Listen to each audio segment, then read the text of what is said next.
மக்கள் அனைவருக்கும் வணக்கம். என்னடா கேமரா எடுத்துட்டு வந்துட்டேன், சரி கொரோனா பற்றி பேச போகிற நம்பியிருப்பீங்க, நினச்சிருப்பீங்க. நீங்கள் நம்பாட்டி அதான் நெசங்க. ஏன்னா அதை பற்றி பேசி ஆகணும். ஏன்னா அவ்வளோ டைட் ஸ்கெடியூலில் இருக்கும் நம்ம. ஏன்னா என்ன பண்ணுறதுன்னு தெரியும். மக்கள் திணற நேரத்தில் ஒரு தெளிவான பதிவாக இருக்கும்னு நினச்சி நான் உங்களுக்காக பண்ணுற ஒரு செயல் நினைக்கிறேன்.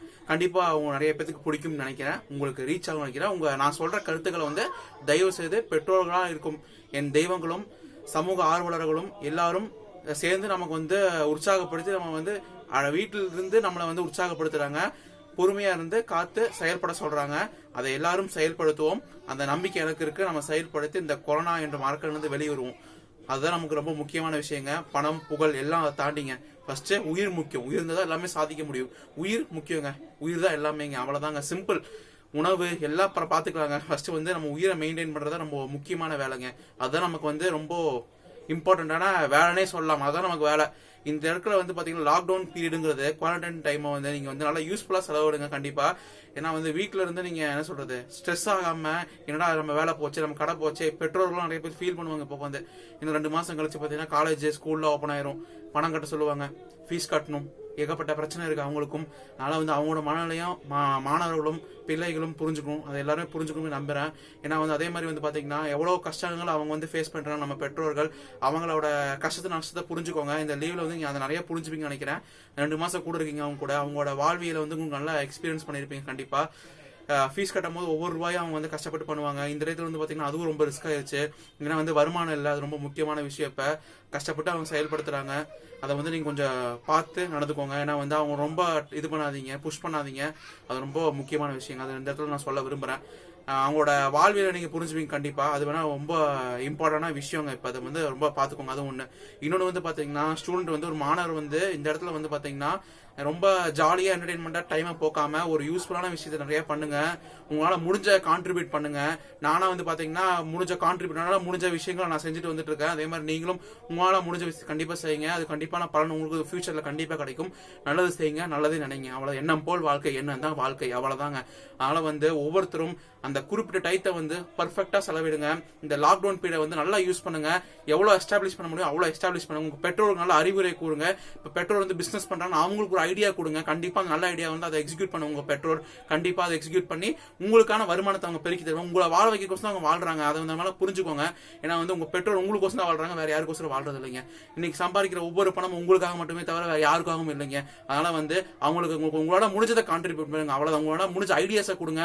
மேலும் இதுக்கு பக்கம் என்ன பண்ணலாம், இந்த லாக்டவுன் முடிச்ச பிறகு உங்களுக்கு பெற்றோர் நீங்க உங்களை மாணவராக இருக்கும்போது நீங்க படிச்சிருக்கீங்க, ஒரு சமுதாயத்துல படிப்பாளியா இருக்கீங்க, அவங்கள கொஞ்சம் முன்னேற்றம் நீங்க வழி காணுங்க கண்டிப்பா. அதான் ரொம்ப முக்கியமான விஷயம். அதுக்கப்புறம் பாத்தீங்கன்னா உணவு சாப்பாடு எல்லாம் போறவங்களாம் பாத்தீங்கன்னா நியூஸ்ல பாக்குறேன். எல்லாத்தையும் நான் நேர்ல லைவ்ல நிறைய பாக்குறேங்க. காலைல பாத்தீங்கன்னா 12 மணி டைம் கொடுத்துருக்காங்க. 12 மணி 1 மணியோட எல்லாம் முடிச்சிருங்க, இல்ல வீட்டுல சேஃபா இருங்க சொல்லிருக்காங்க. காலை 6ல இருந்து 1 மணி வரைக்கும் டைம் தராங்க. அந்த டைத்தை யூட்டிலைஸ் பண்ணாம தேவையில்லாம வண்டி எடுத்து சுத்திட்டு ரேஸ் பண்ணிட்டு வீலிங் தூக்கிட்டு பசங்களாம் நிறைய பாக்குறேன். என்னைய மாதிரி இருக்கிற பசங்களும் ஓரளவுக்கு என்னை விட அண்ணா சாணத்துல இருக்கவங்க எல்லாருமே பாத்தீங்கன்னா ரேஸ் பண்றேன், சுத்துறேன், பார்க்ல போறேன், அங்க வரேன், இங்க வரேன், சும்மா டைம் பாஸ் பண்ணிட்டு வேஸ்டா பண்ணிட்டு இருக்காங்க. அதெல்லாம் ரொம்ப தவறான விஷயம். ஏன்னா கொரோனா என்ற கொடூரம் அது நம்ம வெளியே போனா அதை நம்ம தொட்டிக்கும். எப்படி உறவினர் நம்ம கட்டி பிடிச்சிக்கிற மாதிரி அதை கட்டி பிடிச்சிக்கும். அவ்வளவுதான், வேற எதுவுமே கிடையாது. நீங்க எவ்வளவு தூரம் விலைக்கு போறீங்களோ அந்த அளவுக்கு கொரோனா நம்மளை விட்டு விலகி போயிருங்க. அதுதான் உண்மையான விஷயம். ஏன்னா கொரோனா நீங்க இருக்க போனீங்கன்னா அது உங்களை இறுக்கி கட்டி பிடிச்சி கிடுக்கு பிடிச்சி நல்லா சூப்பரா பிடிச்ச உங்களை இது பண்ணி விட்டுரும். அதனால உங்களுக்கு நோய் வருது. அது மூலியமா பாத்தீங்கன்னா உங்க வீட்டுல இருக்க சுத்தி இருக்கவங்க எல்லாத்துக்குமே நோய் வரும். அது மூலம் பரவி நாடே அழிக்கிற எல்லாமே கூட ஆகும். இது வேர்ல்டு வார் மாதிரி இருக்குதுங்க. வேர்ல்டு வார்ல கூட கத்தி இல்ல ரத்தம் இல்ல இருந்துச்சு. ஆனா இங்க அது கூட இல்ல. போர்படை இல்ல, முப்படையை வச்சு பண்ணிட்டு இருப்பாங்க அப்பெல்லாம் பாத்தீங்கன்னா. இப்ப அது கூட இல்ல. ஏன்னா கத்தி இல்ல, துப்பாக்கி இல்ல, ஆட்கள் இல்ல, ராணுவ வீரர்கள் இல்ல, யாருமே இல்லைங்க. இது சத்தமே இல்லாம கொள்ற ரத்த குடிச்ச நோய். அவ்வளவுதான். ஏன்னா ஒவ்வொரு ஆளும் யாருக்கு சில இப்பெல்லாம் பாத்தீங்கன்னா அறிகுறியே இல்லாம கொரோனா நிறைய பேருக்கு வருது. சென்னையில பாத்திருப்பீங்க, நேத்தெல்லாம் பாத்தீங்கன்னா 138 பேருக்கு வந்திருக்கு. பாத்தீங்கன்னா எவ்வளவு பாத்தீங்கன்னா 98% பாத்தீங்கன்னா எதுவுமே அறிகுறி இல்லாம வந்த கொரோனா நோய்ங்க. நம்ம கோயம்புத்தூர், நான் கோயம்புத்தூர்ல இருக்கிறேன். இப்ப கோயம்புத்தூர்ல பாத்தீங்கன்னா மேலும் அதிகரிக்காம இருக்குது. ஒரு 4-5 நாளா சட்டிலா இருக்கு. எந்த கேஸுன்னு ஃபார்ம் ஆகல. அது வரைக்கும் ரொம்ப சந்தோஷமா இருக்குங்க. ஆனா ஃபியூச்சர் ஃபார்ம் ஆகாம இருக்கு. மக்கள்லாம் சேஃப்டியா தான் ஃபார்ம் ஆகாம இருக்கும். அசால்ட்டா எடுத்துட்டு பிம்பல் லெத்தர்ஜே சுத்த ஆரம்பிச்சிட்டாங்கன்னா ரொம்ப கஷ்டமா போயிருங்க. அதனால ஒவ்வொருத்தரும் இந்த 1 மாசம் இல்ல 15 நாள் இந்த டைத்தை பக்காவா வீட்ல இருந்து சேஃப்டி பண்ணி உங்க ஃபேமிலியை சேஃப்டி பண்ணி நீட்டா சேஃபா இருங்க. அது ரொம்ப முக்கியம். உணவை வந்து செலவிடுங்க, பார்த்து செலவிடுங்க. ஏன்னா டைம் அந்த மாதிரி இருக்கு. நீங்க அதை வாங்க போற இதை வாங்க போற ஆடம்பர செலவெல்லாம் தவிர்க்கிறது ரொம்ப நல்லதுன்னு நினைக்கிறேன். மெயினா கறி மீன் சாப்பிடறவங்க கொஞ்சம் அவாய்ட் பண்றது நல்லதுன்னு நினைக்கிறேன். என்னோட பர்சனல் தாட் என்ன, ஏன்னா அது மூலமா கூட கொரோனா பரவறதுக்கு வாய்ப்பு இருக்கு. ஏன்னா அதை பராமரிக்கிறவங்க ஒருத்தருக்கு கொரோனா இருந்தா கூட அந்த கோழி எல்லாத்துக்குமே கொரோனா வந்துடும். அது இயல்பு, நேச்சுரலிட்டி. அது மாதிரி கடல் உணவுகளை சாப்பிடறது தவிர்ங்க. அது மூலமா வாட்டர் மூலமா நிறைய டிசீஸ் ஃபார்ம் ஆகுது. அதனால நான்வெஜ் அசைவல ரொம்ப தவிர்க்கிறது ரொம்ப நல்ல விஷயம் நினைக்கிறேன். அப்புறம் பாத்தீங்கன்னா நீங்க நிறைய பேர் சொல்லலாம், ஏன்ப்பா நான் தேவையான பொருள் வாங்க போறேன், பால் வாங்க போறேன், காய்கறி வாங்க போறேன் சொல்லிட்டு நிறைய பேர் போறீங்க. ஏங்க உலக போர் நடக்கும் போது மேல குண்டெல்லாம் போடுவாங்க. அதெல்லாம் போடும் போது நீங்க அப்படியே நின்றா இருப்பீங்க, அப்படியே போஸ்ட் கொடுத்து நின்றா இருப்பீங்க. இல்லைங்க, உயிர் முக்கியம், எல்லாம் முக்கியம். கையில இருக்கிறத தூக்கி போட்டு ஓடிடுவீங்களா? அந்த மாதிரி தாங்க. அப்ப எவ்வளவு தெளிவா ஓடுறீங்க. அந்த மாதிரி நீங்க இப்ப வீட்டுல சேஃப்டியா இருங்க. தேவையில்லாத சாக்கு போக்கு சொல்லி தப்பிக்காதீங்க. உங்களை ஏமாத்திட்டு மத்தவங்களை ஏமாத்தாதீங்க தயவு செஞ்சு. அதான் ரொம்ப முக்கியமான விஷயங்க அதுல. ஏன்னா ஃபைனலா என்ன சொல்றேன்னா, மக்கள் நம்ம பிரதமரும் முதலமைச்சரும் சமூக ஆர்வலரும் காவல்துறையினும் கடவுள் போல மதிக்கும் எனது மருத்துவர்களும் அவர்களுக்கெல்லாம் சிறந்தாந்து நன்றிங்க. அவங்க இருக்கிறனால நம்ம இவ்வளவு நல்லா சேஃப்டியா இருக்க முடியுது. அவங்க சொல்ற மெஷர்ஸை ஃபாலோ பண்ணுங்க. கண்டிப்பா நம்ம கொரோனா கொடுன்னு நம்ம கண்டிப்பா வெளியே வாழ்க்கையை சக்சீட் பண்ண முடியும்.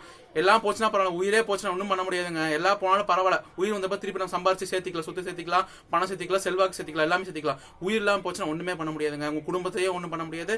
நீங்களும் உங்களோட இருந்த வாழ்வியலும் சுத்தமா போயிருங்க. அதனால உயிர் ரொம்ப முக்கியம், உயிர் தான் முக்கியம். அதுதான் நான் சொல்ல வரேங்க. இந்த சேஃப்டியா இருங்க. முடிஞ்ச அளவுக்கு வீட்டுல மெஷர்ஸ் எடுங்க. சானிடைசர் போட்டு 20 செகண்ட்ஸ் வாஷ் பண்ணுங்க ஹேண்ட்ஸை. கை காலம் நல்லா கழுவிக்கங்க. எப்பவுமே சுத்தமா வச்சுக்கோங்க. கை, வாய், மூக்கு, செவி இதெல்லாம் எதுவுமே தொடாதீங்க. நீட்டா இருங்க, சேஃபா இருங்க. அதான் ரொம்ப முக்கியம். இந்த இடத்துல அதான் சொல்ல விரும்புறேன். வேற எதுவும் பெருசா சொல்ல விரும்பல உங்களுக்கு. அதனோட வேண்டுகோளுங்க. இதெல்லாம் செய்யற பிரதமர் முதலமைச்சருக்கு ரொம்ப முதல்ல நன்றிங்க. ஏன்னா அவங்க இருக்கிறத நம்ம இருக்க முடியுது. இதெல்லாம் பார்த்துட்டு நான் இப்படிதான் இருப்பேன் அப்படிதான் இருப்பேன், அது உங்களோட ஓன் தாட்டுங்க. நான் எனக்கு தெரிஞ்ச விஷயத்த நான் உங்களுக்கு பதிவு பண்றேன். அதை உங்களுக்கு நல்ல விதமா அமையும் நான் நினைக்கிறேங்க. சரி நண்பர்களே, இதோட என் உரையை முடித்துக் கொள்கிறேன். நன்றி, வணக்கம்.